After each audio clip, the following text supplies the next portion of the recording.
আচ্ছা রাইসেল ভাই, সাউন্ড শোনা যাচ্ছে এখন?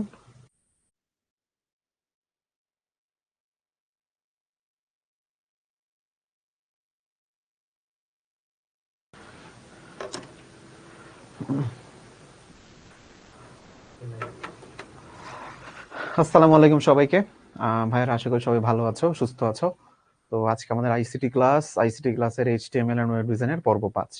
তো গত ক্লাস পর্যন্ত আমরা এইচটিএমএল এর বিভিন্ন কি বলা যায় ট্যাগস সম্পর্কে শিখছিলাম। আজকে থেকে আমরা অনওয়ার্ড শিখবো ট্যাগের অ্যাট্রিবিউট গুলা, এন্ড সেই অ্যাট্রিবিউট গুলো আমরা কিভাবে ব্যবহার করি, এবং সবচেয়ে ইম্পর্টেন্ট যেই অ্যাট্রিবিউট গুলো আমাদের কি বলা যায় বোর্ড পরীক্ষায় সবচেয়ে বেশিবার আসবে, সেই জায়গাগুলোকে আমরা বারবার ফোকাস করব।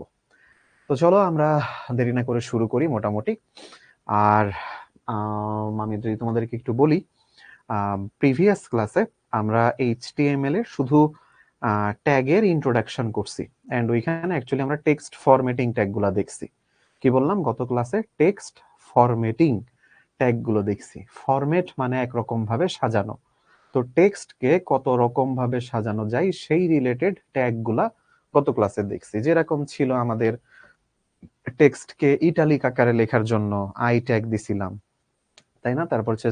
তারপর আমরা টেক্সটকে কেটে দেওয়ার জন্য ডিলেট ট্যাগ দেখাইছিলাম, তারপরে প্রি ট্যাগ ইউজ করছিলাম, বোল্ড ট্যাগ ইউজ করছিলাম।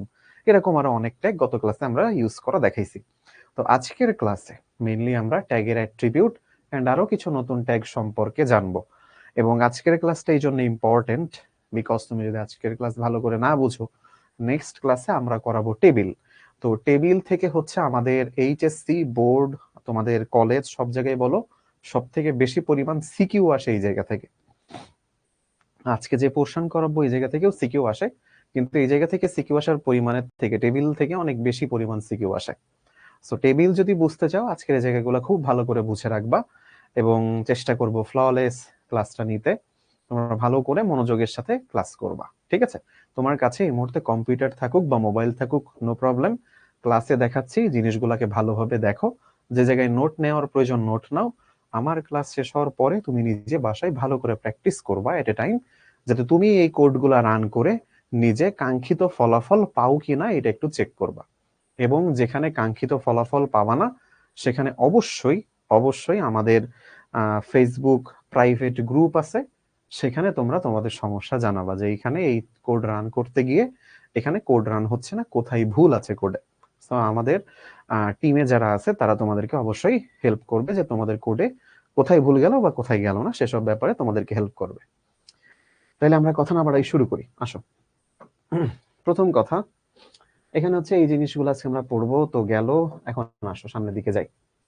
তো এখানে প্রথম একটা ব্যাপার হচ্ছে, বলেছে এইচটিএমএল অ্যাট্রিবিউটে দুইটা অংশ থাকে, একটাকে বলে অ্যাট্রিবিউটের নেম, একটাকে বলে অ্যাট্রিবিউটের ভ্যালু। গত ক্লাসে এটুকু পড়াইতে চেয়েছিলাম, সময়ের অভাবে পড়াইতে পারিনি। তো আজকের ক্লাসে এটা আমরা শেষ করব আগে, তারপর নেক্সট আজকের ক্লাসের পোর্শনে আমরা যাব। তো যে কোনো এইচটিএমএল ট্যাগের শুরুর ট্যাগে অ্যাট্রিবিউট দিতে হয়। তাহলে অ্যাট্রিবিউট রিলেটেড প্রথম ইম্পর্টেন্ট কথা যে অ্যাট্রিবিউট সব সময়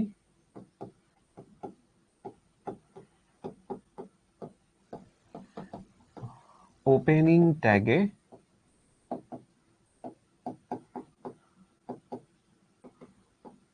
লিখতে হয়, ঠিক আছে? অ্যাট্রিবিউট কখনোই ক্লোজিং ট্যাগে লেখা যায় না, অ্যাট্রিবিউটকে অলওয়েজ ওপেনিং ট্যাগে লিখতে হবে, অ্যাট্রিবিউটকে কখনোই আমরা ক্লোজিং ট্যাগে লিখবো না। তার মানে কি বলতে কি বোঝাচ্ছি, ধরো আমরা একটা প্যারাগ্রাফ লিখবো, সো এইটা হচ্ছে আমাদের ওপেনিং ট্যাগ, আর এর মাঝখানে যা লিখবো সেটা হচ্ছে কন্টেন্ট, এইটা হচ্ছে আমাদের ক্লোজিং ট্যাগ, যেটা গত ক্লাসে আমরা পড়ছি। সো এই ওপেনিং ট্যাগের মধ্যে অ্যাকচুয়ালি এই জায়গাটাতে আমরা অ্যাট্রিবিউটকে লিখবো।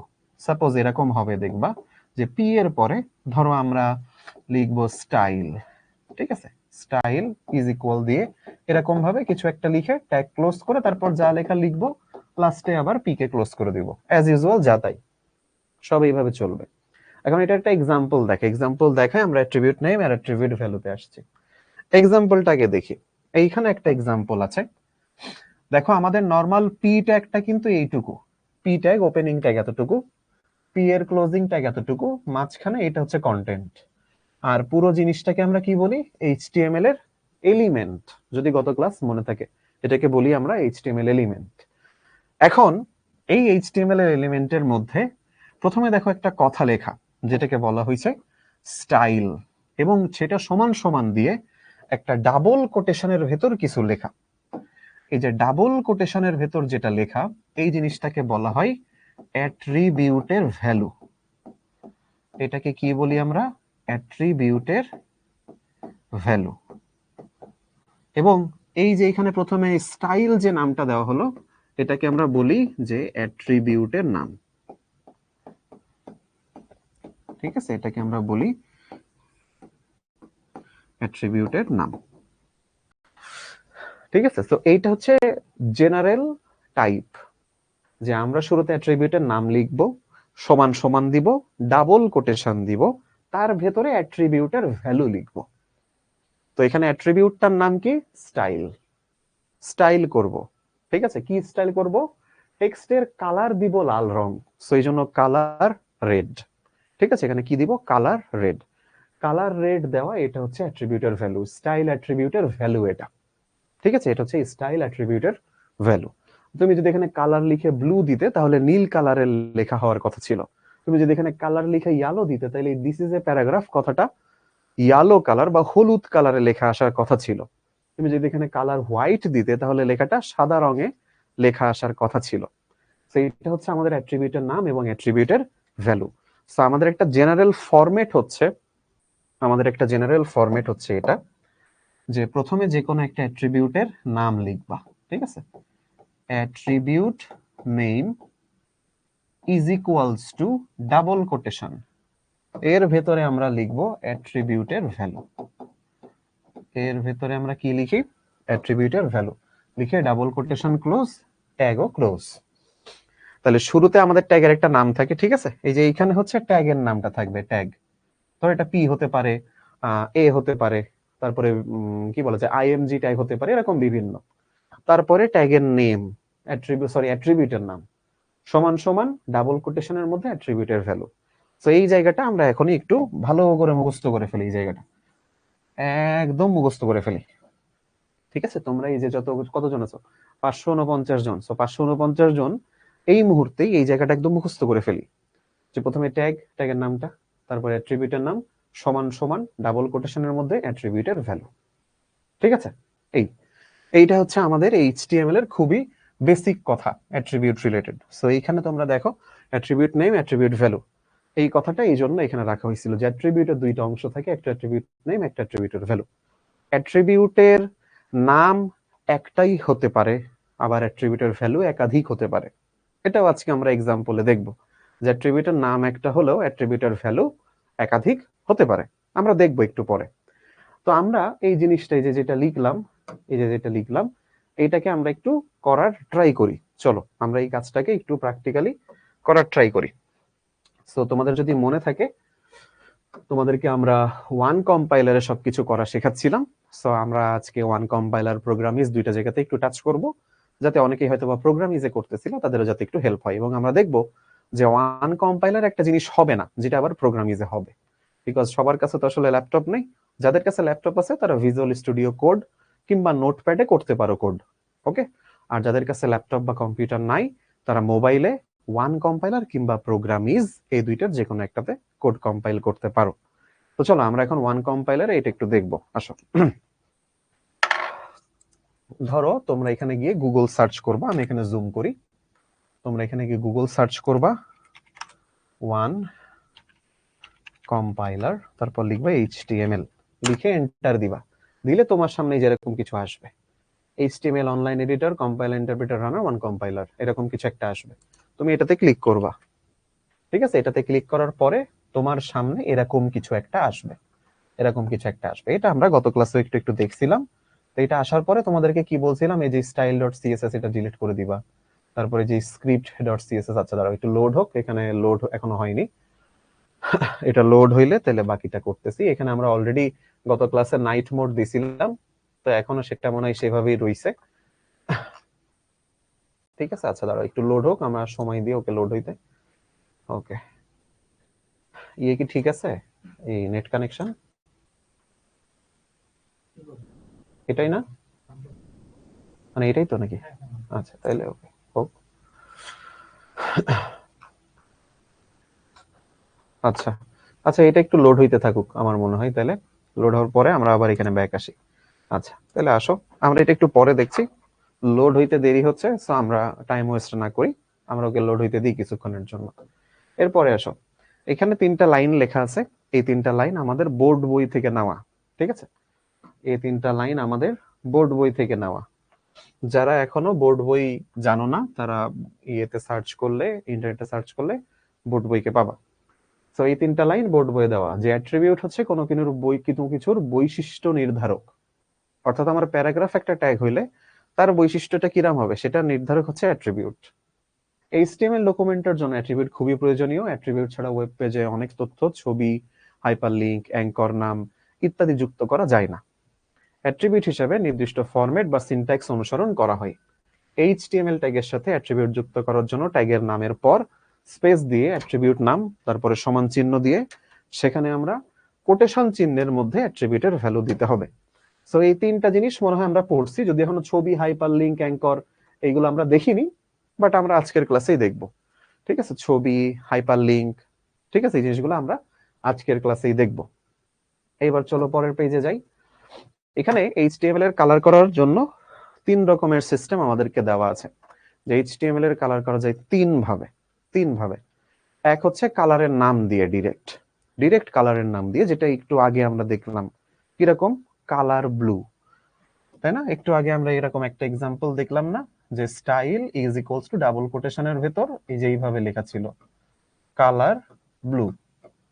তোমরা এখানে অনেকেই আবার হইতে পারো যে ভাই আমরা তো এতদিন কালার বানান এটা জানতাম, সো সমস্যা নেই, তুমি কালার বানান যেটাই দিবা হবে, 2টা কালার বানানই কারেক্ট।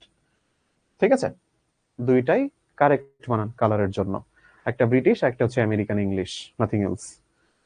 এইটা এবার আসো আরজিবি ভ্যালু ব্যবহার করে, সো আরজিবি ভ্যালু গুলাকে এই হেক্সের সাথে, মানে হেক্সাডেসিমাল ভ্যালু, এই দুইটা বেশ কানেক্টেড, একটা একটার সাথে বেশ কানেক্টেড জিনিসগুলা। তো আরজিবি ভ্যালু অ্যাকচুয়ালি কিরকম এইটা আগে বোঝার ট্রাই করি সবাই। দেখো আরজিবি, আচ্ছা আমি এই পাশ থেকে লিখি তাহলে তোমাদের জন্য বোঝা ইজিয়ার হবে। আর জি বি, আর তে হচ্ছে রেড, জি তে হইতেছে গ্রিন, তো এটা মনে হয় আমরা অনেকেই জানি অলরেডি, বি তে হচ্ছে ব্লু, রেড গ্রিন ব্লু। আচ্ছা, আমাদের রেডের আরজিবির বাইনারি ভ্যালু 0 থেকে 255 হতে পারে। ঠিক আছে, কত কত? 0 থেকে 255। 0 হলে তার মানে সেখানে লাল রং নেই, 255 মানে সেখানে লাল রং সর্বোচ্চ। গ্রিন সেম, তার ভ্যালু 0 থেকে 255 পর্যন্ত হতে পারে বাইনারিতে। 0 মানে এখানে কোনো সবুজ রং নেই, যতই বাড়তে থাকবে ততই সবুজ রঙের গাঢ়ত্ব বাড়বে, আর 255 মানে সবচেয়ে গাঢ় সবুজ রং। সেম সেম কথা ব্লু এর জন্য, 0 থেকে 255। সো তোমরা যারা আমাদের এখানে সংখ্যা পদ্ধতি, ডিজিটাল ডিভাইস এই চ্যাপ্টারটা কমপ্লিট করছিলা, তাদের সবার মনে থাকার কথা যে 0 থেকে 255 এটাকে যদি আমি হেক্সাডেসিমালে কনভার্ট করি, এটা কিন্তু বাইনারি, ওকে, এটা হচ্ছে বাইনারি ভ্যালু। এটাকে যদি এখন আমরা হেক্সাডেসিমালে কনভার্ট করি, হেক্সাডেসিমাল, তাহলে আমাদের আসবে 0 থেকে এফএফ। এফএফ মানে হচ্ছে 255, এফএফ মানে কি 255। ঠিক এটার জন্য সেম, এখানেও সর্বনিম্ন 0 থেকে এফএফ পর্যন্ত সম্ভব, এখানেও সর্বনিম্ন 0 থেকে এফএফ পর্যন্ত সম্ভব। এইটা হচ্ছে রঙের বিভিন্ন কম্বিনেশন করে, ডিটেক্ট করে। এখন এটাকে কিভাবে লেখা হয় দেখো, আমি যদি এখানে লিখি দেখো, আরজিবির ভ্যালুগুলোকে এইভাবে লেখা হয়, আরজিবি তারপর একটা ব্র্যাকেট দেওয়া হয়, ঠিক আছে, ব্র্যাকেটের ভেতরে কমা দেওয়া হয় 2টা, তারপরে ব্র্যাকেট ক্লোজ। এই প্রথম জায়গায় আমরা লিখি রেড, রেড রঙের ভ্যালু কত, তারপরের জায়গায় আমরা লিখি গ্রিন, গ্রিন রঙের ভ্যালু কত, তারপরের জায়গায় আমরা লিখি ব্লু, ব্লু রঙের ভ্যালু কত। এই অনুযায়ী একটা রং নির্ধারণ হয়, 3টা রঙের যে কোনো কম্বিনেশন হতে পারে। কিরকম? ধরো আমি এখানে বললাম কি যে লাল রং সর্বোচ্চ 255, কিন্তু সেখানে কোনো গ্রিন রং নেই, কোনো ব্লু রং নেই। ঠিক আছে, তাইলে এই রংটাকে আমরা বলবো লাল। এটা হচ্ছে আমাদের লাল রং। এটা তখন আমাদের লাল রং নির্দেশ করবে। কেন? রেড এর ভ্যালু সর্বোচ্চ, সবচেয়ে গাঢ় লাল রং এটা নির্দেশ করবে। যদি এমন হয় যে আমার এখানে 255 এরকম না, আমি বললাম যে এখানে হচ্ছে রেড 0, গ্রিনও 0, কিন্তু ব্লু হচ্ছে 255, তাহলে এটা কি রং নির্দেশ করা উচিত? দেখো, লালও নেই, গ্রিনও নেই, ঠিক আছে, রেডও 0, গ্রিনও 0, কিন্তু ব্লু সর্বোচ্চ, তার মানে সবচেয়ে গাঢ় নীল রং। তার মানে এখানে আসলে রংটা নীল রঙের আসবে, নীল রং হবে। আমরা যদি এইভাবে লিখি, আমরা এই যে কালার ব্লু না লিখে RGB দিয়ে 0,0,255 এটা লিখলেও দেখবো যে রং নীল রং হচ্ছে। সেম থিং আমাদের যখন আমরা হেক্সাডেসিমালে লিখি তখন আমরা একটা হ্যাশ চিহ্ন দিই, হ্যাশ, তারপরে লিখবো এই দেখো 00, এই যে এখানে 00 দিতে হয়, ঠিক আছে, 00, তারপরে গ্রিন 00, দুইটা 0 দিব, ব্লু এর জন্য সর্বোচ্চ, তাহলে FF। এটাও আমার নীল রং নির্দেশ করে, এটাও আমার নীল রং নির্দেশ করে। কেমন? এটাও হচ্ছে আমার নীল রংকে নির্দেশ করবে। হেক্সাডেসিমালেরটা আবার বুঝাই। হেক্সাডেসিমাল কিভাবে হলো? ধরো আমি লাল রংকে লিখবো হেক্সাডেসিমালে, লাল রং। তো লাল রংকে হেক্সাডেসিমালে কিভাবে লিখবো? লাল রঙের জন্য এই যে রেড হতে হবে FF, তাই না, সর্বোচ্চ মান। তো আমি দিলাম লাল রঙের জন্য সর্বোচ্চ মান FF, কিন্তু গ্রিন থাকবে না, তাহলে 00, ব্লু থাকবে না, তাহলে 00। একটা 0 দেওয়া যায় না, দুটো করে 0 দিতে হয়। একটা 0 দেওয়া যাবে না, দুটো করে 0 দিতে হয়। এটা হচ্ছে কালার কোড লেখার নিয়ম, এইভাবে লিখতে হবে তোমাকে। ও আচ্ছা, ভালো কথা, এখানে আগে একটা হ্যাশ চিহ্ন দিতে হবে, নয়তো ভুল। আগে হ্যাশ চিহ্ন না দিলে কম্পিউটার বুঝতে পারবে না যে তুমি ওকে আসলে কি করতে বলতেছো। এইভাবে যদি দাও, ওটা লাল রং হয়ে যাবে। তুমি যদি এইভাবে দাও যে 00FF00, তখন এই জিনিসটা হয়ে যাবে আমার সবুজ রং বা গ্রিন, কারণ এখানে সবুজ রং সর্বোচ্চ, ওই যে মাঝখানে গ্রিন। সো গ্রিন যদি FF হয়, বাকি দুইটা 00, তার মানে এখানে সবুজ রং। তোমাকে এইখানে যতটুকু পড়ালাম তোমার এইটুকু মুখস্থ থাকাটা জরুরি। এখন কথা হচ্ছে ভাইয়ারা, এখানে আমি তো 00255 দিলাম, হোয়াট ইফ আমি এখানে 10, এখানে 180, এখানে 255 দিলাম, তখন কালার কেমন আসবে আমি জানি না, আমার তো মুখস্থ নাই। ঠিক আছে, কিন্তু কোনো না কোনো কালার আসবে, তিনটার ওইরকম কম্বিনেশন হয়ে কোনো না কোনো কালার আসবে। আমি ধরো এখানে দিলাম 09AEFF, আমি জানি না ওখানে হেক্সাডেসিমালে কোন কালার আসবে। ঠিক আছে, কারণ ওইগুলা কম্বাইন্ড হয়ে তখন একটা কালার আসবে, তোমাকে এটা মুখস্থ জানতে চাবে না। কিন্তু এইখানে যে কথাগুলো বললাম এইগুলা মুখস্থ থাকা লাগবে। এগুলো হচ্ছে আমাদের কালার লেখার বিভিন্ন নিয়ম HTML এ। যদি পরের পেজে যাই, তোমাকে কিছু দুইটা এক্সট্রা তথ্য দেওয়া, এক্সট্রা তথ্য, এই দুইটা আমাদের বোর্ড বইতে আছে, এই দুইটা তথ্য আমাদের বোর্ড বইতে আছে। সো ভালো করে খেয়াল করবা, RGBA, এই হচ্ছে ঝামেলা। আমরা তো এখন RGB পড়লাম, যদি RGBA হয়, দেখো এ তে বোঝাইছে আলফা, আলফা প্যারামিটারের সংকর বা সংকর মান হচ্ছে তোমার 0.0 থেকে 1.0 এর মধ্যে। তার মানে আলফার মান 0 থেকে 1 এর মধ্যে, সোজা বাংলায় এর মধ্যে হবে সবসময়। আর আলফার মান যত বাড়বে রং তত গাঢ় হবে, আলফার মান যত বাড়বে রং তত গাঢ় হবে। সো RGB কালার লেখার একটা স্টাইল, RGBA কালার লেখার আরেকটা স্টাইল। সো আমাদেরকে জাস্ট এই জিনিসটা মনে রাখতে হবে, আমাদেরকে সচরাচর এইভাবে কালার লিখতে দেয় না, খুবই রেয়ার। MCQ-টাতে দুটা কোশ্চেন করে বসে। MCQ এর জন্য কি লাগবে? MCQ এর জন্য এই জায়গাটা লাগবে, এখানে একটা ছক আছে, দেখো নীল রং আর এর জন্য 00, গ্রিনের জন্য 00, ব্লু এর জন্য FF, তাই তার হেক্সা কালার কোড এরকম, RGB তে লিখলে এরকম, তার কালার আসবে এরকম। যদি বলি সবুজ রং, তাহলে রেড তো হইতে হবে 00, সবুজ সর্বোচ্চ, ব্লু 00, এখানে হ্যাশ 00FF00, এই যে RGB তে এইভাবে দিলে এরকম একটা সবুজ কালার আসবে। তুমি যদি এখানে 254 দাও বা 250 দাও, তাহলে এখানে যে সবুজ কালার এর থেকে একটু হালকা হবে, একটু হালকা হবে, এছাড়া আর কিছু চেঞ্জ হবে না, কিন্তু সবুজ কালারই থাকবে। ঠিক আছে, 00 রেখে যদি তুমি এখানে 180 দাও, তাহলে আর একটু হালকা সবুজ কালার হবে, পার্থক্যটা এতটুকু। ঠিক আছে, ধরো আরো একটা জিনিস মনে রাখতে হবে আমাদের এই সাদা আর কালোর জন্য। আমরা জানি যখন তিনটা রং রেড, গ্রিন, ব্লু একসাথে করে সর্বোচ্চটা নিয়ে করা হয়, তখন সেখানে আসলে আলো, সাদা আলো তৈরি হয়।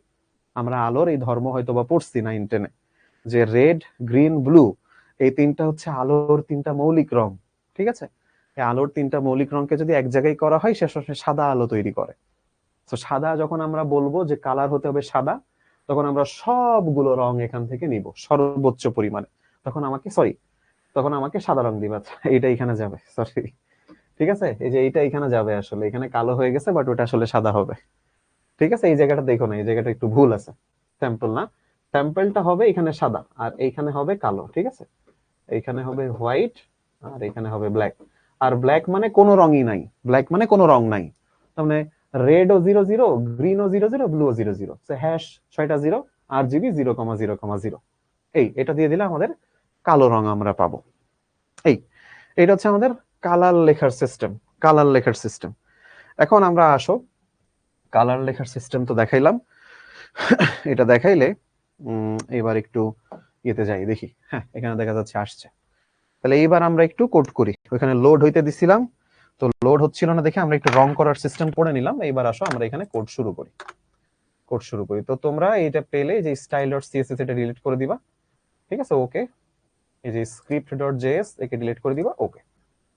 আচ্ছা, এখন এই যে এখানে এই জিনিসগুলো আমাদের আগে থেকে করা ছিল, তো এই হেড ট্যাগের মধ্যে কি আছে এটা নিয়ে আমাদের মাথা ব্যথা না, দরকারও নাই আমাদের এইসব নিয়ে। বডি ট্যাগের মধ্যে কি হলো এটা নিয়ে আমাদের মাথা ব্যথা। ঠিক আছে, বডি ট্যাগের মধ্যে কি হলো এটা নিয়ে আমাদের মাথা ব্যথা। ধরো আমি আজকে চাইতেছি যেখানে আমি আগে শুরুতে একটা পি নামে একটা ট্যাগ দিলাম, পি এর ভেতর আমি দিব স্টাইল, যে style is equals to double quotation, তারপর দিব কালার, তারপর দিব কোলন হোয়াইট, কালার হোয়াইট। তাহলে এই যে স্টাইল যেটা লিখলাম এটা হচ্ছে অ্যাট্রিবিউটের নাম, কালার হোয়াইট যেটা লিখলাম এটা হচ্ছে অ্যাট্রিবিউটের ভ্যালু। এইবার এর মধ্যে যেই কথাটা লিখবো সেটা সাদা রঙে আমাকে এই পাশে শো করা উচিত যদি আমি রান করি। তাহলে আসো আমি এখানে লিখি, ধরো আই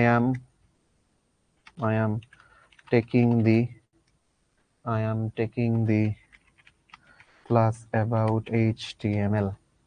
ঠিক আছে, এই HTML5 সাপোজ এই কথাটা লিখে দিলাম, HTML5 লিখে এখন আমরা রান করি, দেখি যে আসলে এই সাদা রঙের লেখা আসে কিনা।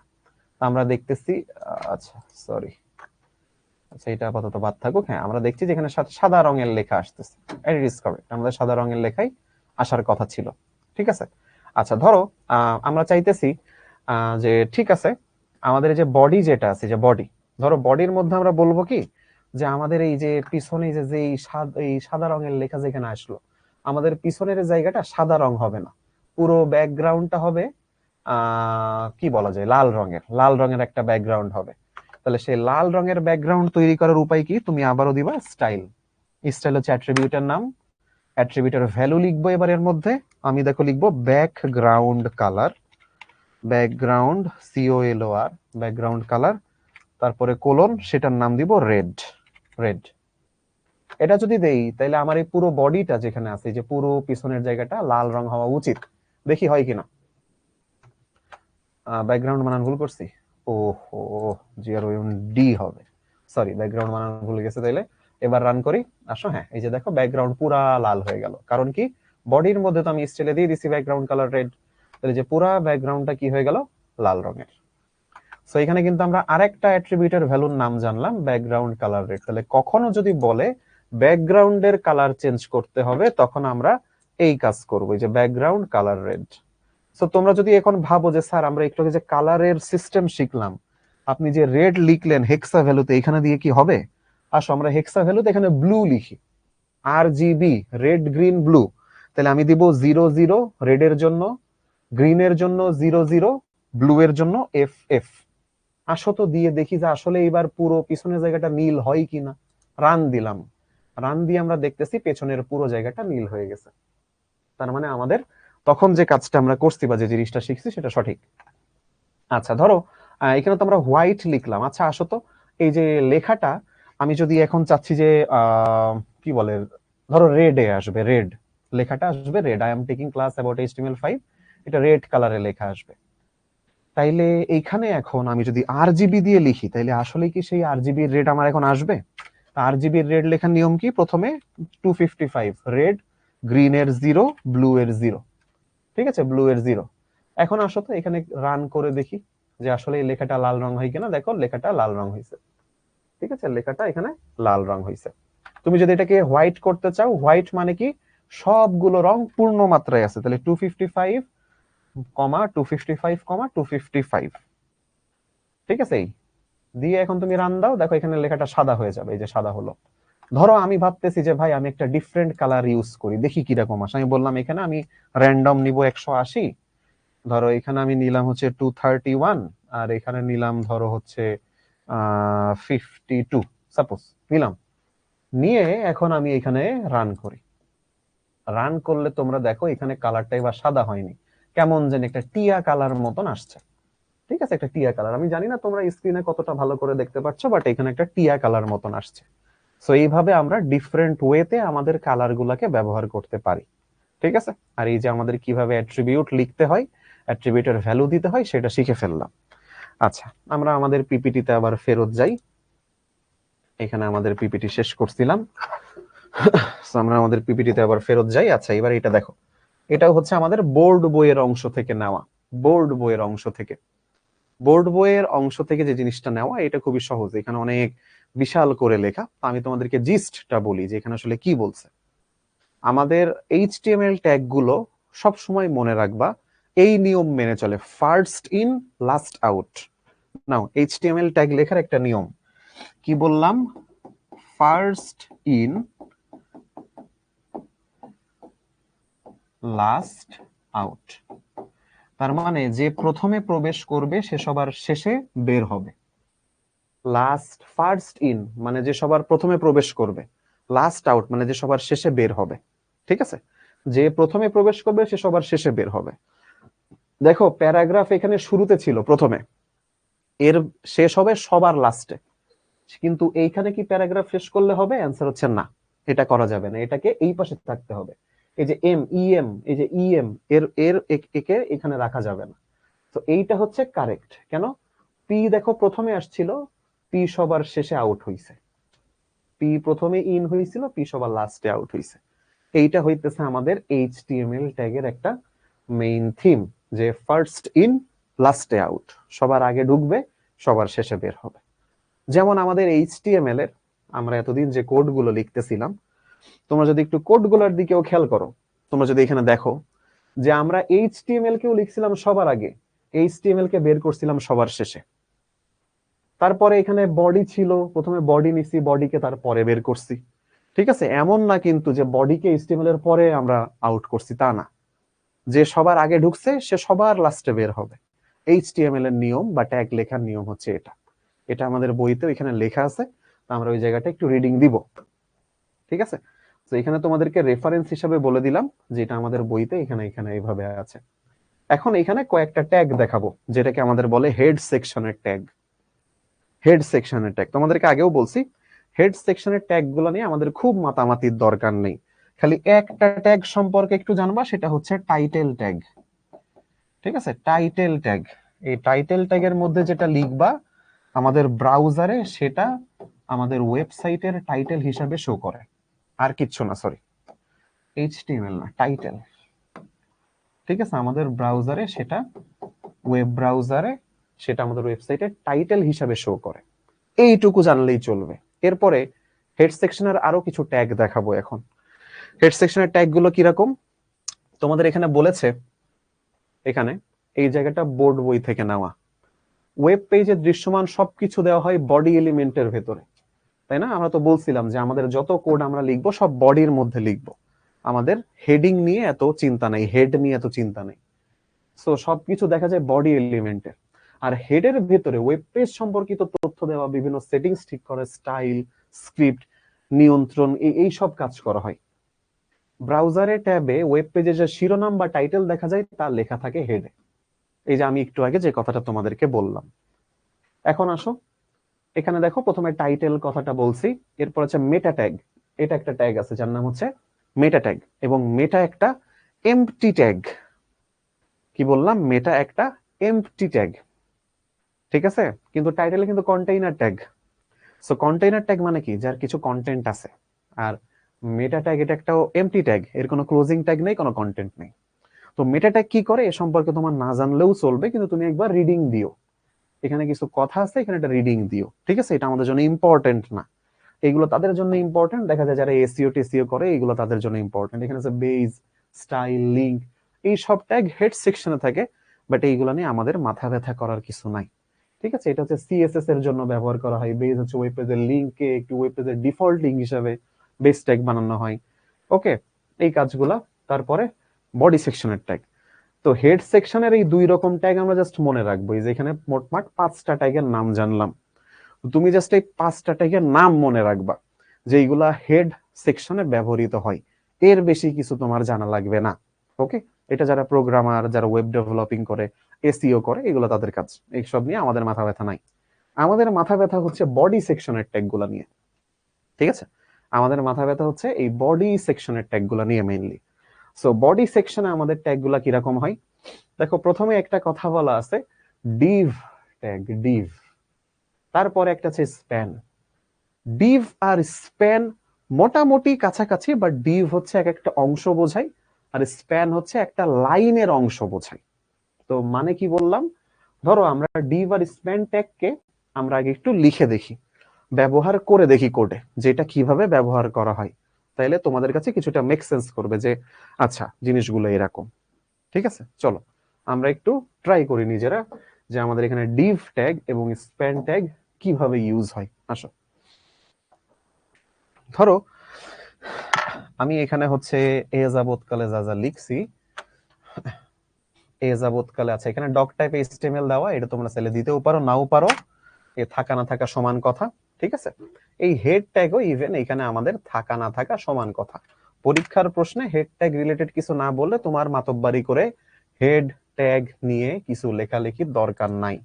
ঠিক আছে, এটা তো এইটা হচ্ছে গেল। এখন আসো, ধরো আমি বললাম যে এই যে I am taking the class of HTML5। ঠিক আছে, ধরো আমি একটা ডিভ ট্যাগ নিই, তাহলে একটু বুঝাইতে পারবো।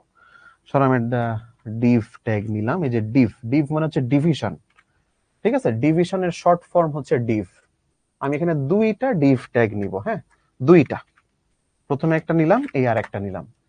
এখন এই প্রথম ডিভ ট্যাগের মধ্যে আমি আমার এই যে এই জিনিসটা রাখবো, সাপোজ এই যে এখানে যেটা করছিলাম এই লেখাটাকে এর মধ্যে দিব। ঠিক আছে, আচ্ছা এরপরে সেকেন্ড ডিভ ট্যাগের মধ্যে ধরো আমি কিছু একটা দিব, আমি বললাম প্যারাগ্রাফ দিয়ে বললাম যে this is the second Depp tab বা ট্যাগ। ঠিক আছে, তো ডিভ দিয়ে আসলে ডিভিশন বোঝায়।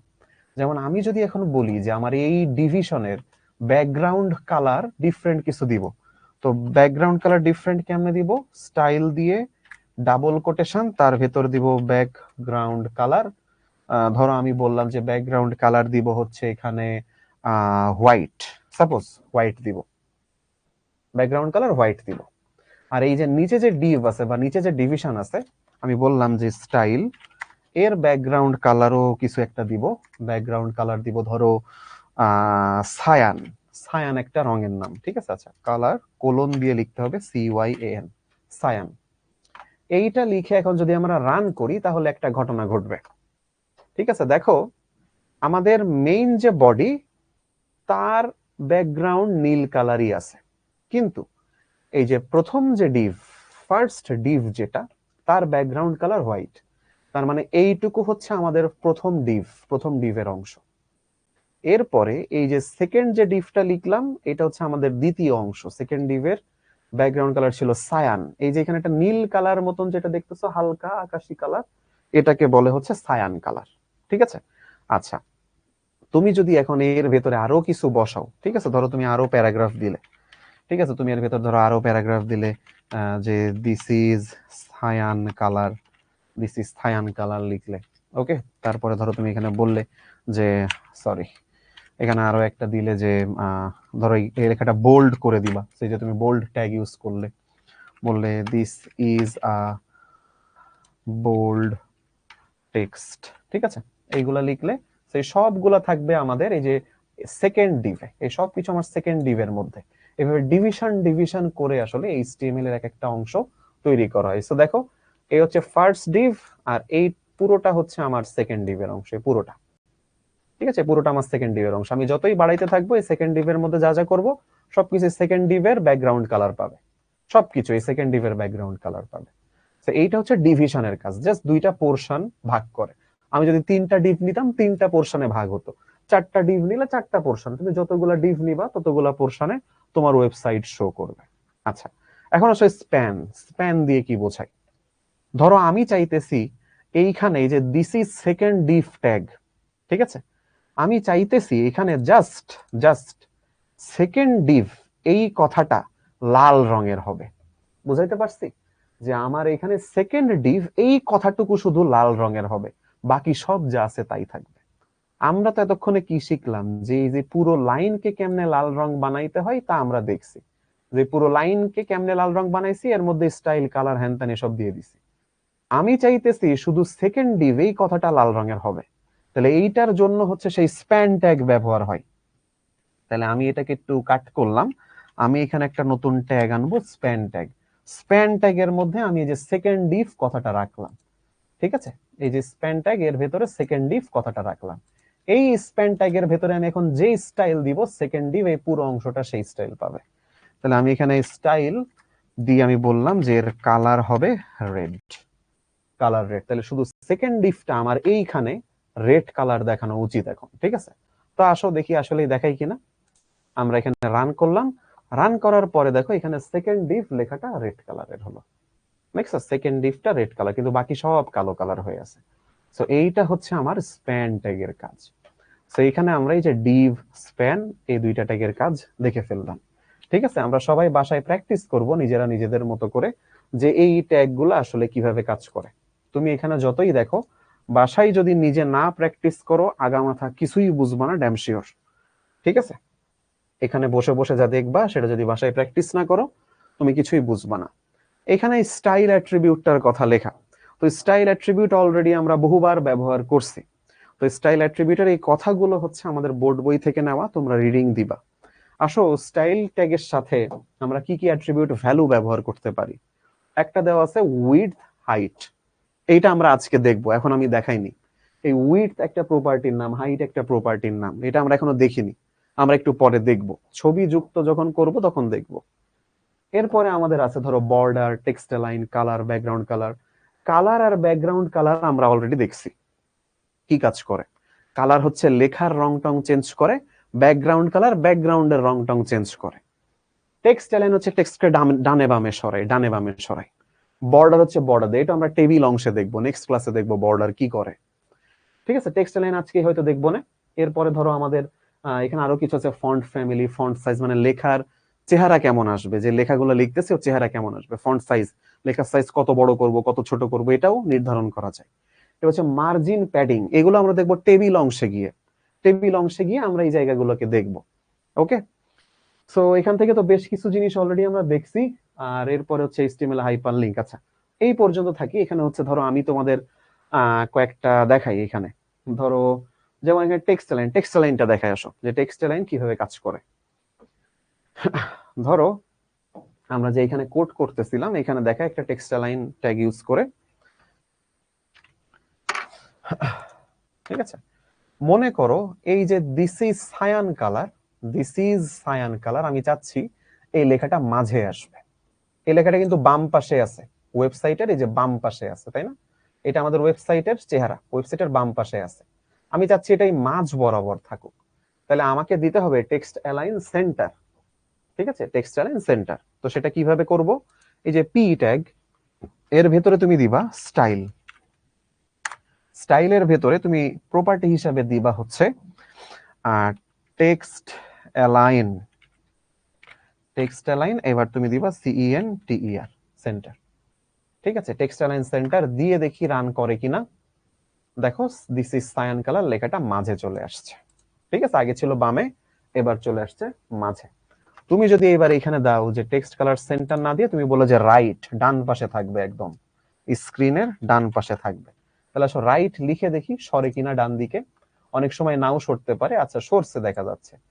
সো সেন্টার দিলে মাঝে থাকবে, রাইট দিলে ডানে সরে যাবে, আর কিছু না দিলে বামে থাকবে, তুমি লেফট দিলেও বামে থাকবে, ঠিক আছে। সো এটা হচ্ছে এই যে আমাদের টেক্সট অ্যালাইন। তোমরা বাকিগুলো নিজেরাও একটু চেষ্টা করবা, বা নিজেরা একটু বাসায় যখন প্র্যাকটিস করবা নিজেরা একটু করে করে দেখবা, যে তোমরা ওইখানে আরো কিছু প্রপার্টির নাম দেখলে স্টাইলের, তো সেইগুলা তোমরা নিজেরাও একটু অবশ্যই প্র্যাকটিস করবা যে সেইগুলা কিভাবে করা হয়। এই যে এখানে ধরো বর্ডার আছে, দেখলে তো বর্ডার দিয়ে আদৌ হয় কিনা কিছু, তুমি আউটপুট আসাই লাগবে ব্যাপারটা এরকম না, তুমি চেষ্টা করলে যে দেখি তো বর্ডার দিয়ে কিছু হয় কিনা, ঠিক আছে। তারপর ধরো তোমার এখানে হাইড উইডথ ছিল, তুমি একটু চেষ্টা করলে যে দেখি কিছু হয় কিনা, ঠিক আছে, নিজের একটু ট্রাই করতে হবে। তারপর ধরো এখানে যে ফন্ট ফ্যামিলি ফন্ট সাইজ ছিল, দেখি কিছু নাম দিয়ে কিছু হয় কিনা। ওকে, একটু বই পড়বা, দেখবা এই ফন্ট ফ্যামিলির বিভিন্ন নাম আছে। ফন্ট ফ্যামিলির ধরো আমি তো বলে দিচ্ছি text colour white, colour blue, background colour green, কিন্তু তুমি তো ফন্ট ফ্যামিলির নাম জানো না, তো তোমাকে কিছু ফন্ট ফ্যামিলির নাম বলি, ঠিক আছে, যেগুলো তোমাদের পরীক্ষায় আসে। ভারদানা, ভারদানা, এটা ঠিক আছে, কালপুরুষ, এটা, এগুলো সব এক একটা ফন্টের নাম। তারপর হচ্ছে courier, COURIER, new time romance, এরকম অনেক নাম আছে। তো আমি এরকম 3টা নাম বললাম, তোমরা আরো কিছু নাম দেখবা, তোমাদের বইতেও লেখা আছে, অনলাইনের হেল্পও নিতে পারো। তোমরা নিজেরা একটু চেষ্টা করবা যে আদৌ কিছু হয় কিনা। তো এইগুলা পর্যন্ত মোটামুটি আমাদের বডি সেকশনের ট্যাগের কাজ এই পর্যন্ত যা বুঝাইলাম। এখন তোমাদের কিছু প্রশ্ন করো, যে এখানে কার কোথায় বুঝতে অসুবিধা হয়েছে বা কে কি প্রশ্ন করতে চাও, এখন কিছু প্রশ্ন করো। ঠিক আছে, এখানে যা যা কোডিং দেখাইলাম নিজেরাও বাসায় অবশ্যই ট্রাই করবা। আর যদি এ পর্যন্ত বুঝে থাকো তাহলে আমরা নেক্সট অংশে যাব, হাইপার লিঙ্ক, ঠিক আছে, হাইপার লিঙ্ক, তারপরে হচ্ছে আমাদের ইমেজ সংযোজন, এই জায়গাগুলো আজকে আমরা যাব। ঠিক আছে, সো ক্লিয়ার এই পর্যন্ত, তাহলে আমরা সামনের দিকে যাব যদি এ পর্যন্ত ক্লিয়ার হয়। Good, all clear, all clear, good. বলতেছে স্যার ফন্ট ফ্যামিলি পপিন্স, হ্যাঁ হতে পারে, ফন্ট ফ্যামিলির নাম পপিন্স হতে পারে, আমার জানা নেই, হতেই পারে। ফন্ট ফ্যামিলির কয়েক লক্ষ আছে, ঠিক আছে, বাট আমি শিওর না, সবগুলো তো আমার মুখস্থ নাই, হতেই পারে ফন্ট ফ্যামিলির নাম। মোবাইলে কেমনে প্র্যাকটিস করব, এটা গত ক্লাসও দেখাইছি ভাই, আজকেও দেখাইছি। ওকে, তোমরা মোবাইলে দেখা যাচ্ছে তোমাদের প্রোগ্রামিং কিংবা ওয়ান কম্পাইলার ব্যবহার করে করতে পারবা। আচ্ছা, ওকে, ঠিক আছে। আচ্ছা ভাই, ভাই আমার সামনের দিকে যাই, আসো। হুম, সামনের দিকে যাই। সো এবার আমরা দেখবো যে হাইপার লিঙ্ক যুক্ত করা। সো তোমাদের হাইপার লিঙ্ক যুক্ত করার পরে ধরো তোমাদেরকে ব্রেক দিচ্ছি একটু, ঠিক আছে, আগে হাইপার লিঙ্ক যুক্ত করা দেখাই। বলেছে লিঙ্ক মানে সংযোগ, এক পেজের সঙ্গে অন্য পেজের বা একই পেজের বিভিন্ন অংশের মধ্যে অন্য পেজ সংযোগ করা, তখন লিঙ্ক, তাকে লিঙ্ক বলে। এই লিঙ্ক যখন হাইপার টেক্সট বা HTML থাকে তখন তাকে হাইপার লিঙ্ক বলে। সেজন্য যে এলিমেন্টটি ব্যবহার করা হয় তার নাম অ্যাঙ্কর, প্রথম অক্ষর এ নিয়ে এলিমেন্টের ট্যাগ গঠিত।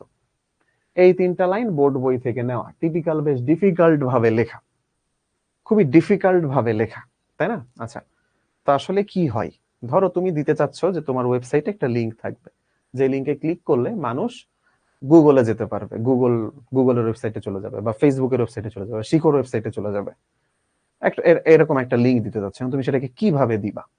দেখো, সেটা দেওয়ার নিয়ম হচ্ছে, এই ট্যাগের নাম হচ্ছে অ্যাঙ্কর ট্যাগ। এই যে অ্যাঙ্কর ট্যাগ হচ্ছে আমাদের লিঙ্ক তৈরি করার ট্যাগ, অ্যাঙ্কর ট্যাগ। কেন অ্যাঙ্কর বলা হলো জানো? কারণ একটা তোমার ওয়েবসাইটের সাথে আর একটা ওয়েবসাইটকে সংযুক্ত করবে, ঠিক আছে, সংযুক্ত করে দিবে। অ্যাঙ্কর মানে হচ্ছে নোঙর। সো নোঙর আসলে নৌকাকে মাটির সাথে বাধাই রাখে, ধরে রাখে, যাতে নৌকা ছুটে চলে না যায়, জাহাজ ছুটে চলে না যায়, এই জন্য নোঙর করা হয়। নোঙর মানে আটকাই রাখা। সো আর একটা ওয়েবসাইটকে তোমার ওয়েবসাইটের সাথে আটকাই রাখবে, that's why this is called anchor. তো আমরা অ্যাঙ্করের দিকে যাই, এখানে এই ট্যাগের ভেতরে, ঠিক আছে, তুমি প্রথমে একটা লিংক দিবা, লিংক দিবা। সো লিংক দেওয়ার জন্য তোমার এখানে অ্যাট্রিবিউটের নাম হচ্ছে href, অ্যাট্রিবিউটের নাম href, hyper link reference. href মানে হচ্ছে হাইপার লিংক রেফারেন্স, আমি এখানে লিখে দিই,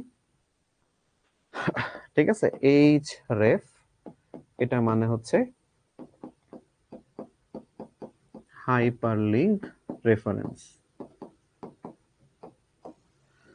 href মানে হাইপার লিংক রেফারেন্স। এর ভেতরে তুমি ওয়েবসাইটের নাম লিখবা পুরো, এবং এইভাবে লিখবা। দেখো তোমাদের যে শুরুতে এই যে এই সব জিনিস পড়ালাম, এই যে https, ঠিক আছে, স্ল্যাশ স্ল্যাশ, এরপরে তুমি লিখবা হচ্ছে ধরো আমি বললাম www ডট, ধরো কি দিব, google.com, সাপোজ আমি গুগলের ওয়েবসাইটকে দিব এখানে google.com, ঠিক আছে, google.com দিয়ে এইবার তুমি এখানে কোলন ক্লোজ করে দিবা। তারপরে তোমার ওপেনিং ট্যাগ এখানে শেষ। এইখানে তুমি তোমার অ্যাঙ্কর ট্যাগকে ক্লোজ করবা, কিন্তু মাঝখানে কি লিখবা? তুমি মাঝখানে যেটা লিখবা তোমার ওয়েবসাইটে সেই লেখাটা আসবে, তুমি মাঝখানে যেটা লিখবা ওয়েবসাইটে সেটা আসবে। ওইটাতে ক্লিক করলে এই লিংকে যাবে। তাহলে কার উপর ক্লিক করবে, সেখানে কি লেখা দিতে চাও? ধরো তুমি সেখানে লেখা দিতে চাচ্ছ Google link, suppose Google link. So তোমার ওয়েবসাইটে গুগল লিংক লেখার নিচে একটা দাগ থাকবে, মানুষ যখনই মাউস নিবে মানুষ বুঝতে পারবে এটা লিংক, ক্লিক করলে গুগলে চলে যাবে। তাহলে আসো এটা আমরা টেস্ট করি যেটা আসলে কাজ করে কিনা। এবং আমরা ওয়ান কম্পাইলারের টেস্ট চালাই, একটা মজার জিনিস দেখবো, শুরুতে একটা দুর্ঘটনা ঘটবে। আসো দেখি, চলো। সো আমরা একটু আমাদের ইয়েতে যাই, ওয়ান কম্পাইলারে। আমরা তো এই পর্যন্ত আসছিলাম, ঠিক আছে। আচ্ছা আমি এই যে এই জিনিসগুলো এত সব মুছে দিচ্ছি, এত কিছু দরকার নেই আপাতত, এগুলো মুছে দিলাম, ঠিক আছে। আর ব্যাকগ্রাউন্ড কালার হচ্ছে আমি হোয়াইট করে রাখি, তাহলে আমাদের হয়তো বা বুঝতে একটু সুবিধা হবে, আউটপুট দেখতে হোয়াইট। আচ্ছা এবার ধরো আমি এখানে একটা অ্যাঙ্কর করতে চাচ্ছি বা একটা লিংক ক্রিয়েট করতে চাচ্ছি।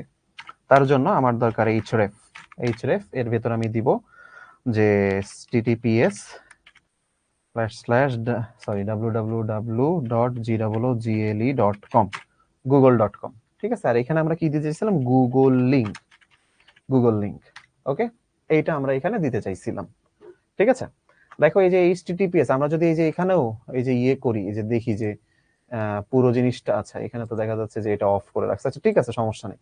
আমরা তো আগেও দেখছি যে আমরা https বা এই যে কোলন ডাবল স্ল্যাশ এসব দিয়ে আসলে কি বোঝাই, এগুলো আমরা গত ক্লাসে দেখছি। এবং এরপরে আমরা কি লিখলাম, ডোমেইন নেমটা লিখলাম। তো এইবার যদি রান করি, আসো দেখি, এখানে দেখো গুগল লিংক নামে, এই যে দেখো আমি মাউস নিচে নিলে এরকম, মাউস এর ওপর নিলে মাউস আঙুলের চিহ্ন ধারণ করতেছে, তার মানে বোঝাই দিতেছে যে এটা একটা লিংক। আমি যদি এখানে ক্লিক করি, তোমরা দেখো দেখাচ্ছে google.com রিফিউজ টু কানেক্ট, ঠিক আছে। আসলে ওয়ান কম্পাইলার এভাবে গুগলকে কানেক্ট করাইতে পারে না, এটা হচ্ছে ওয়ান কম্পাইলারের একটা সীমাবদ্ধতা, ঠিক আছে, এটা ওয়ান কম্পাইলারের একটা সীমাবদ্ধতা। সো এই জায়গায় তোমরা প্রোগ্রামিজে যাবা, ধরো তোমরা গুগলে গিয়ে সার্চ করবা প্রোগ্রামিজ, ঠিক আছে। ওয়ান কম্পাইলারে এখানে একটা প্রবলেম। সো প্রোগ্রামিজ লিখে তোমরা দিবা যে প্রোগ্রামিজ এইচটিএমএল, ঠিক আছে। প্রোগ্রামিজ এইচটিএমএল লিখলে তোমার কাছে এরকম কিছু একটা আসবে, অনলাইন এইচটিএমএল এডিটর। তো এবার তুমি এখানে ক্লিক করবা, করলে তোমার কাছে এরকম কিছু একটা দিবে, এটার নাম হচ্ছে প্রোগ্রামিজ অনলাইন এইচটিএমএল এডিটর, প্রোগ্রামিজ।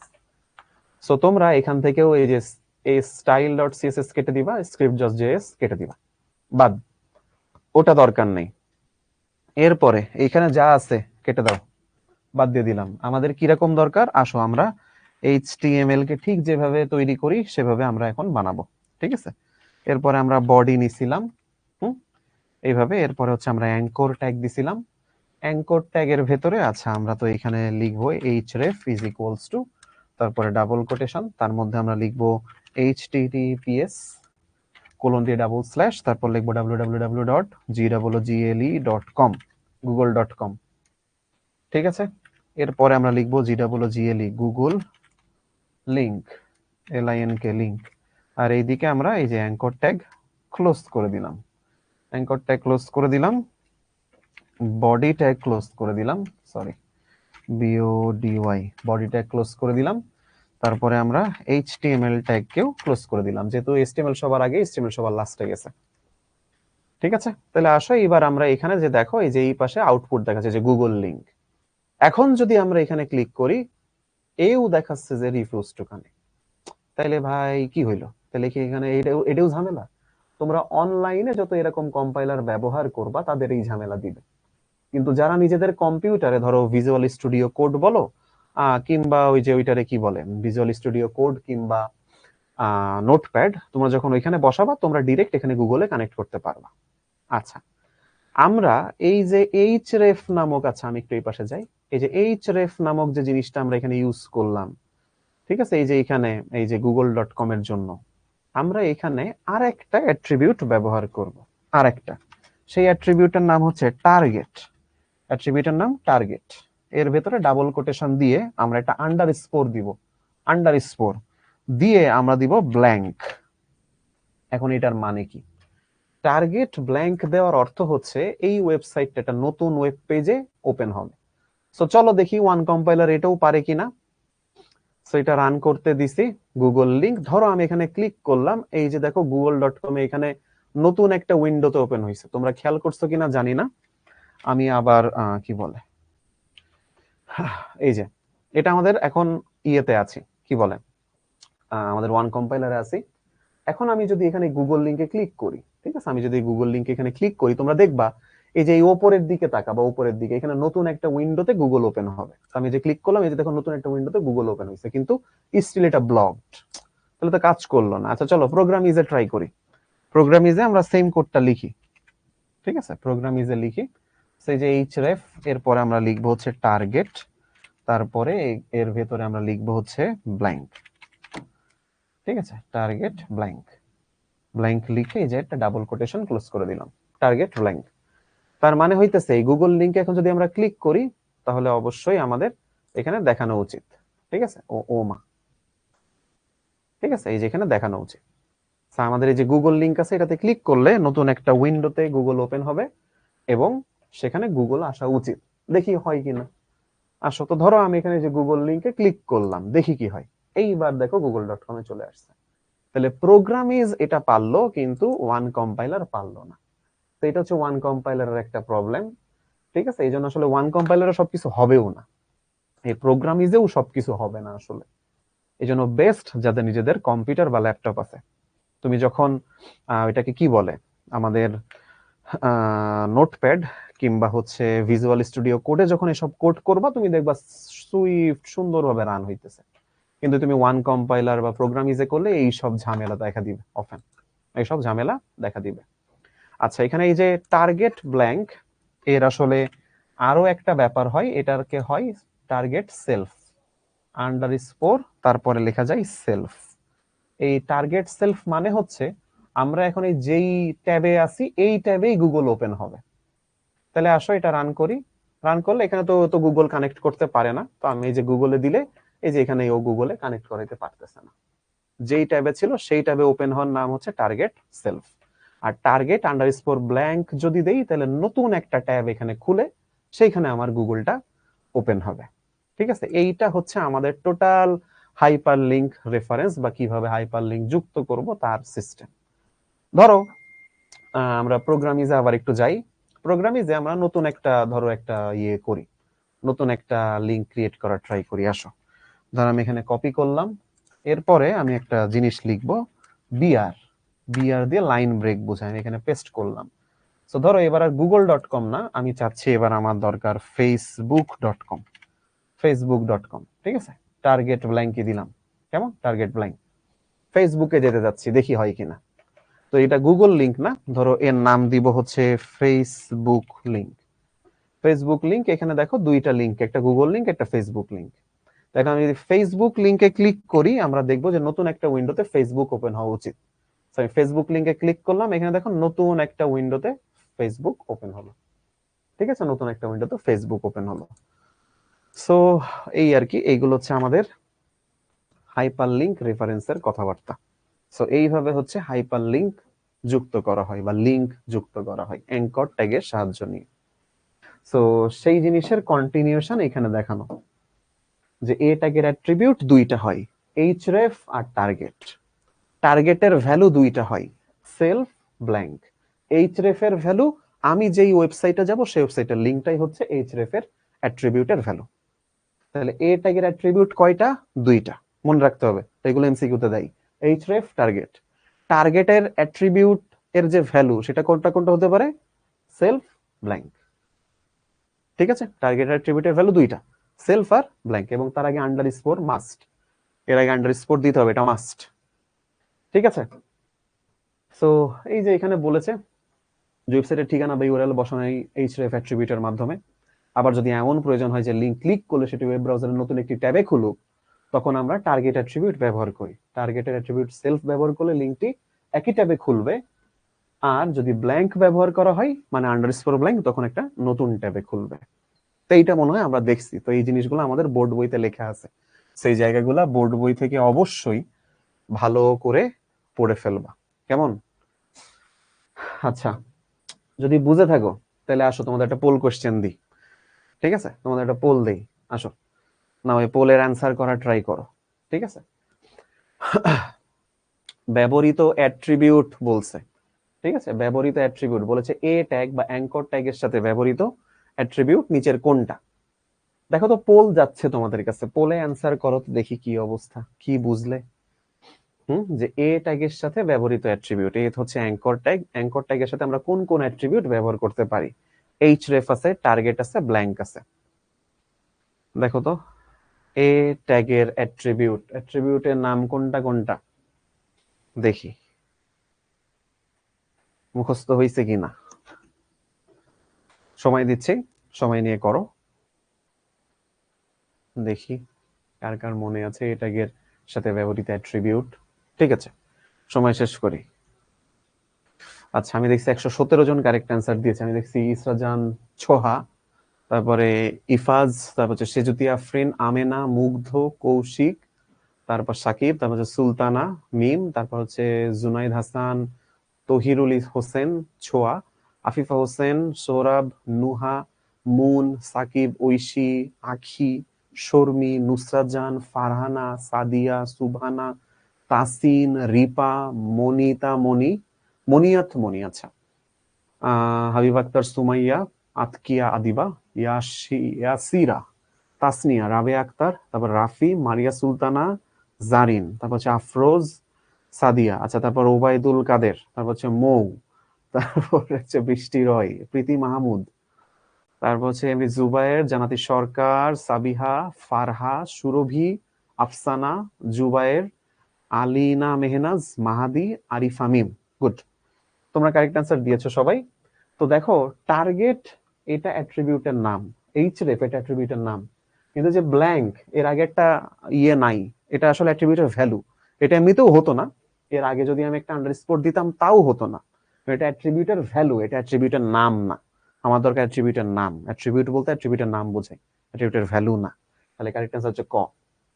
চলো আর একটা পোল কোশ্চেন দিই, সেকেন্ড পোল কোশ্চেন বলেছে টার্গেট অ্যাট্রিবিউটের জন্য হাইপারলিংকটি নতুন ট্যাবে খুলবে কোনটার জন্য, মানে কোন ভ্যালুর জন্য, আমি টার্গেট অ্যাট্রিবিউটে কোন ভ্যালু দিলে হাইপারলিংকটি নতুন একটা ট্যাবে খুলবে। দেখি তো লিংকটা নতুন ট্যাবে ওপেন হবে কোন ভ্যালু দিলে টার্গেট অ্যাট্রিবিউটে। নাও সময় দিচ্ছি, সবাই অ্যান্সার করো, দেখি কি অবস্থা। ঠিক আছে, এটা করেই তারপরে আমরা একটা ছোট ব্রেকে যাচ্ছি, ব্রেক থেকে এসে আমরা পরের অংশটুকু পড়াশোনা শুরু করব।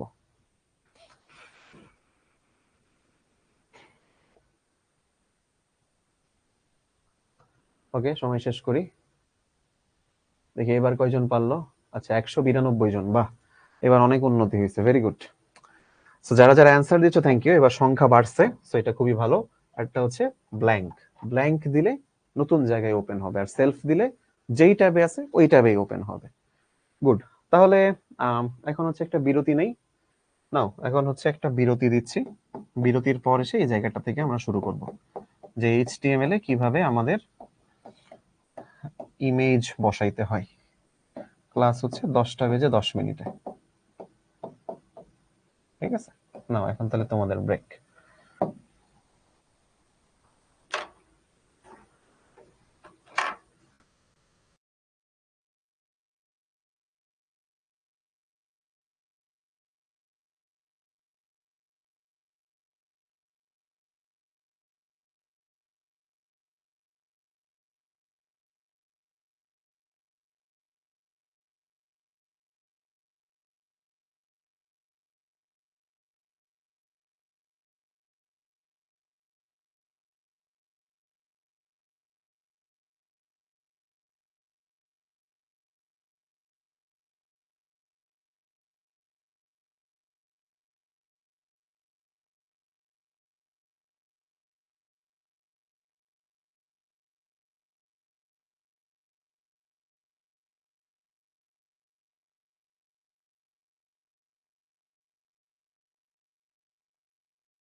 ওকে ভাইরা, সো ব্রেক টাইম শেষ আমাদের।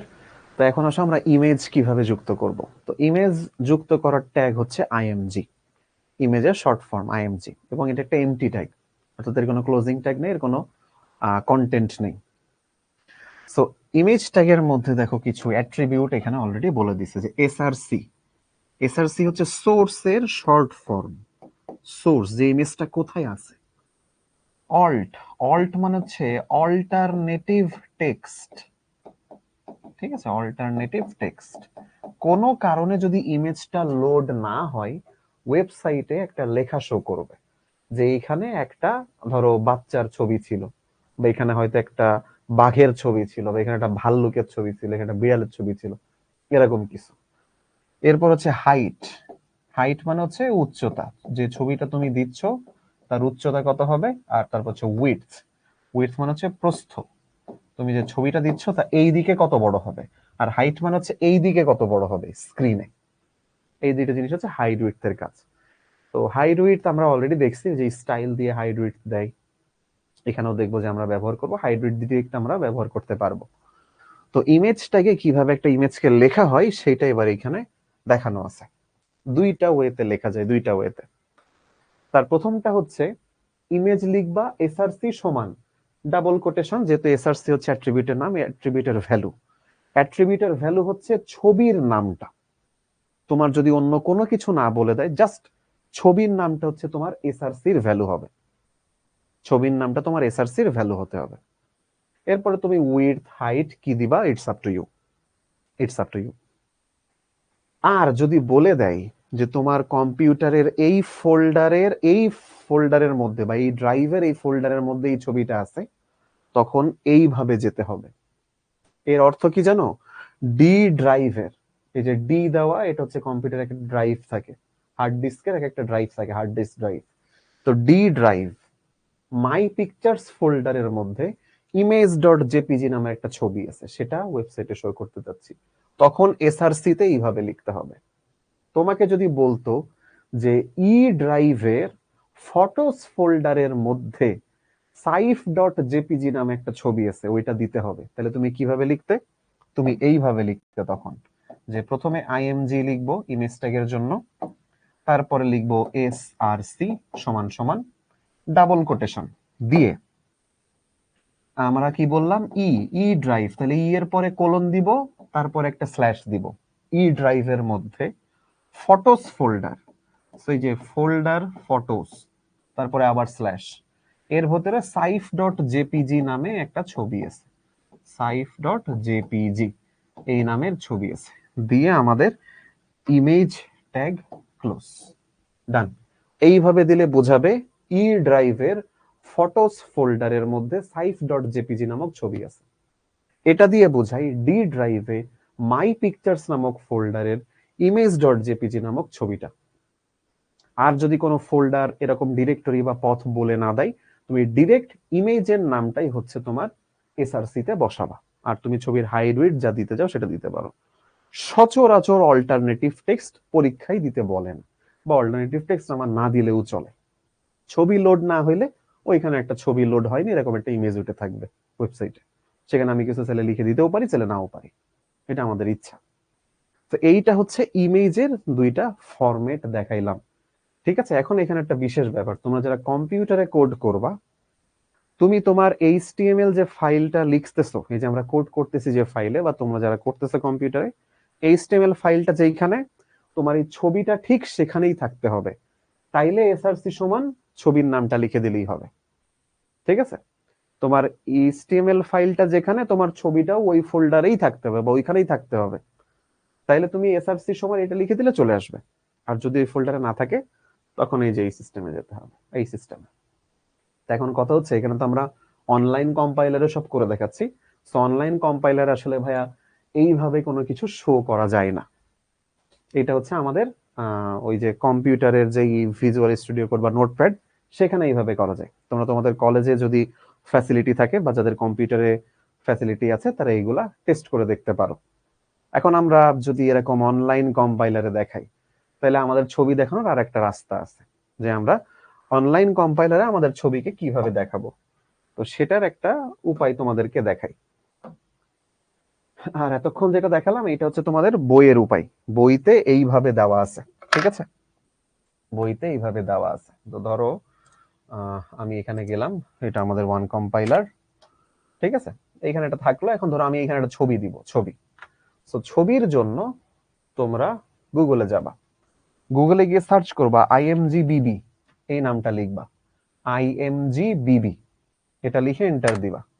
দিলে তোমার সামনে যে এরকম একটা চেহারা আসবে, যে এরকম IMGBB upload image free image hosting, ইমেজকে হোস্ট করতে হয়, এভাবে নিবা, এখানে ক্লিক করবা, ঠিক আছে। এখানে ক্লিক করলে তোমার কাছে কিছু একটা আসবে, এরকম কিছু একটা আসবে। আসলে তুমি এইখানে এই যে সাইন ইন করবা, সাইন ইন। তো আমরা গুগল দিয়ে সাইন ইন করতেছি, অ্যাজ আমাদের আগে গুগল দিয়ে সাইন ইন করা ছিল। আমি এখানে গুগল দিয়ে সাইন ইন করে নিচ্ছি, আমি বলবো কন্টিনিউ। আমার কিছু ছবি আপলোড এখানে করা ছিল, দেখি এখনো আছে কিনা, যদি থাকে তাহলে এইটাই ব্যবহার করবো। এই যে সুন্দর ছবি চলে আসছে, তো এটা আমার ছবি। আচ্ছা আসো আসো, এই ছবিটা আমরা নিই। হ্যাঁ, ধরো এই ছবিটা এখন আমরা চাইতেছি যে এই ছবিটা আমরা শো করবো আমাদের ওয়েবসাইটে। তো নাও তুমি এই ছবির এই যে এখানে একটা চিহ্ন আছে, আমি যদি জুম করি, এই যে এই ছবির এই যে এখানে দেখবে এই যে ট্যাগের একটা চিহ্ন আছে, ট্যাগের চিহ্ন। প্রত্যেক ছবিতে এই ট্যাগের চিহ্ন আছে, এই ছবিতে যে ট্যাগের চিহ্ন আছে, এই ছবিতে যে ট্যাগের চিহ্ন আছে, ঠিক আছে। ধরো এই ব্যাটার নি, সাইফরে বাদ দিয়ে বলো, এই ব্যাটার নি, না না না না, এমনে কেমনে হয়, এই যে বলতেছে এরে নি। তো এখানে ক্লিক করবা, করলে তোমার সামনে যে এরকম কিছু একটা দিবে, তোমার সামনে যে এরকম কিছু একটা দিবে। তুমি একটু নিচে যাবা, নিচে গেলে এখানে দুইটা অপশন, ভিউ আর লিঙ্ক, তুমি এখানে ক্লিক করবা। ক্লিক করলে এই যে এখানে একটা অপশন আছে HTML ইমেজ, তুমি HTML ইমেজে ক্লিক করবা, করলে তোমাকে এখানে কিছু একটা দিবে। এইটা তুমি পুরোটা কপি করবা, ঠিক আছে, এখানে যা দিবে নিচে এই পুরোটা কপি করবা। কপি করে এইবার তোমার এই যে ওয়ান কম্পাইলার যেখানে আসি আমরা, এই যে এখানে যেখানে কোড করি, এইখানে এনে পেস্ট করবা। এই যে এখানে পেস্ট করছি, ঠিক আছে। পেস্ট করার পরে তোমার এই লেখা অনেক ওইদিকে সরে যেতে পারে, চিন্তার কোনো কারণ নেই। এই যে এখানে পেস্ট করছি, তার মানে হচ্ছে এখানে ছবিটা শো করবে। এর সোর্স হচ্ছে এটা, এর এই যে বিশাল এক সোর্স এখানে দেওয়া, তো এর সোর্স হচ্ছে এইটা। ওকে, আচ্ছা, এর সোর্সে এখন তুমি এই পাশে রান করো, দেখি কি আসে।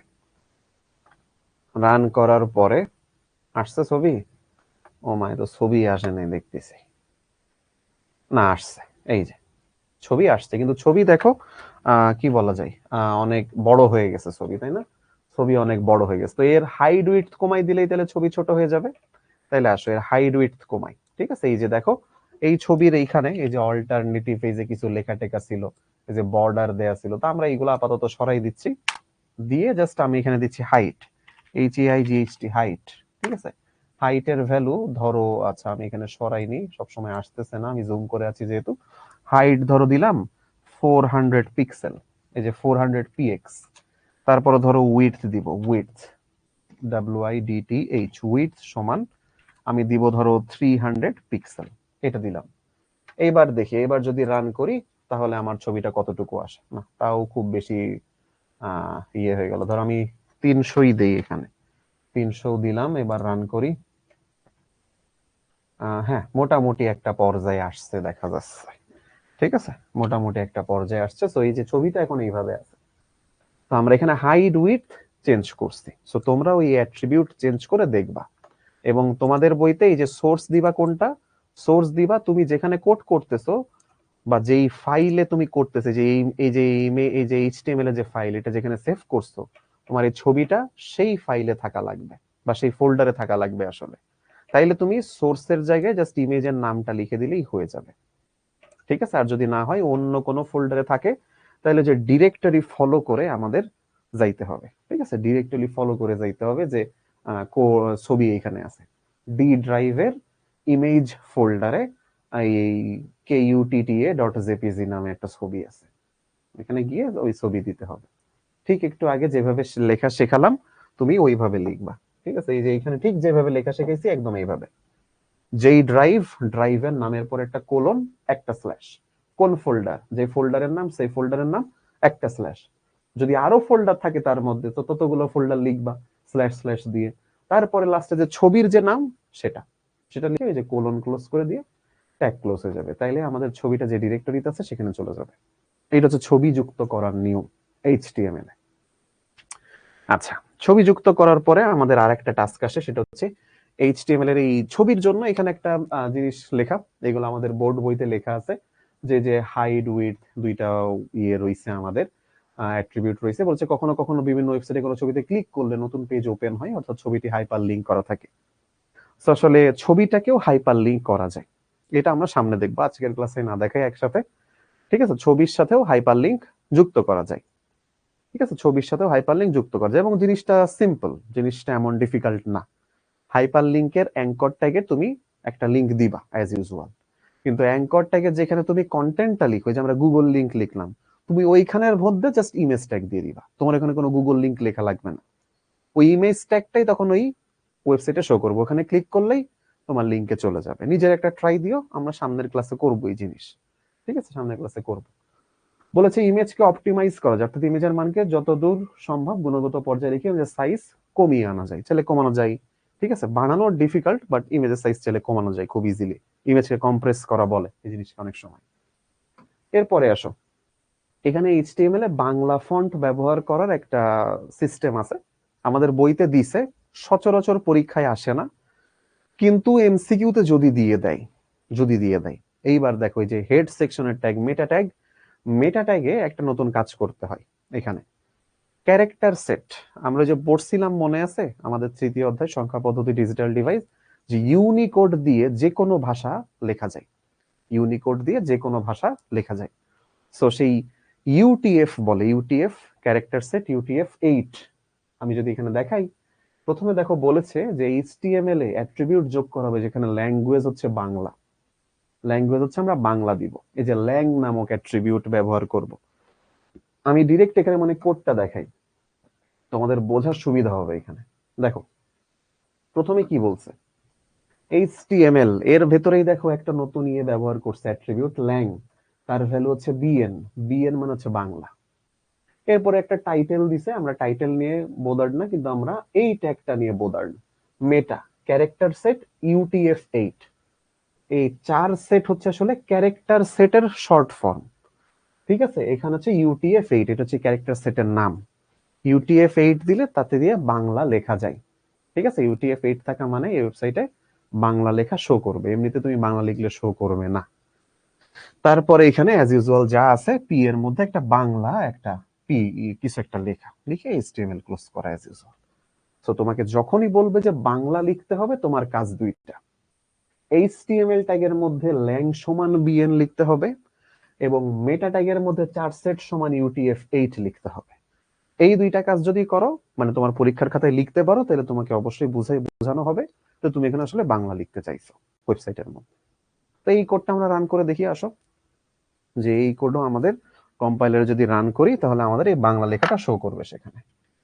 ঠিক আছে, ধরো আমি এখান থেকে যদি কপি করি, এটা এখান থেকে কপি করে নিলাম, আলাদা করে আর ওইখানে এখন লিখতেছি না, বিকজ ক্লাসের সময়ও মোটামুটি শেষের দিকে। সো ধরো আমি আপাতত এই যে ইমেজ লিংক সব সরাই দিচ্ছি এই জায়গা। হ্যাঁ, আচ্ছা ধরো, আচ্ছা এই বডি টডি এইচটিএমএল সবই সরাই দিলাম, লাগবে না।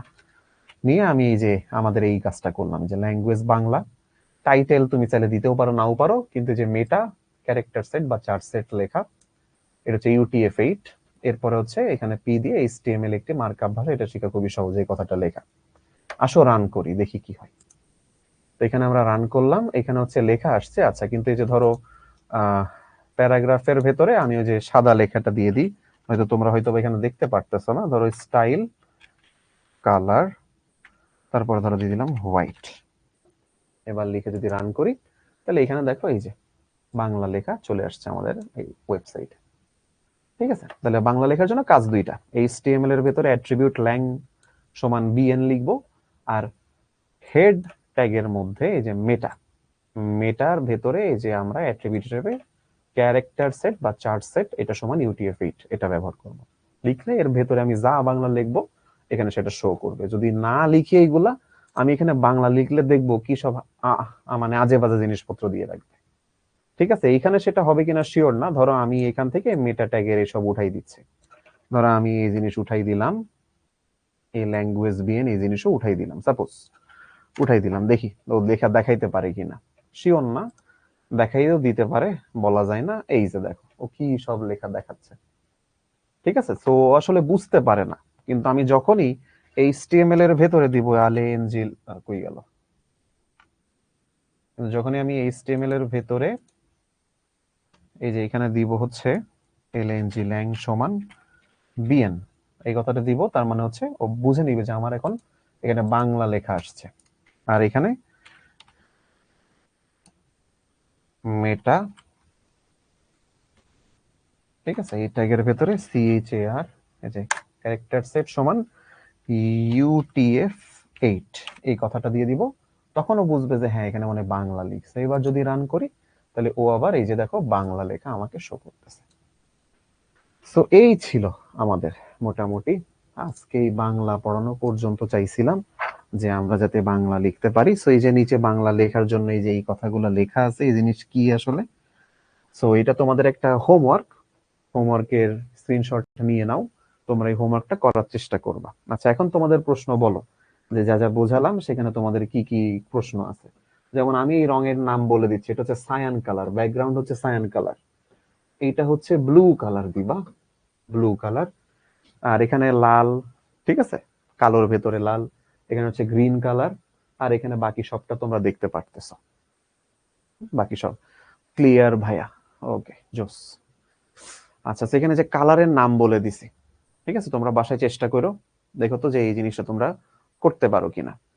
আচ্ছা, বলছে স্যার কিছু লাইন বাংলা কিছু লাইন ইংরেজি লিখতে চাইলে কি করবো? ওই যে একই কাজ, জাস্ট ওকে বাংলাটা বুঝে দিতে পারলেই হলো। এখানে তুমি ইংলিশ লিখলে ইংলিশ শো করবে এমনিতেই, ঠিক আছে, এইগুলা ইংলিশে লিখলে এমনিতেই শো করবে, বাট বাংলা লেখার জন্য যে আলাদা একটু ঝামেলা হইলো এই আর কি।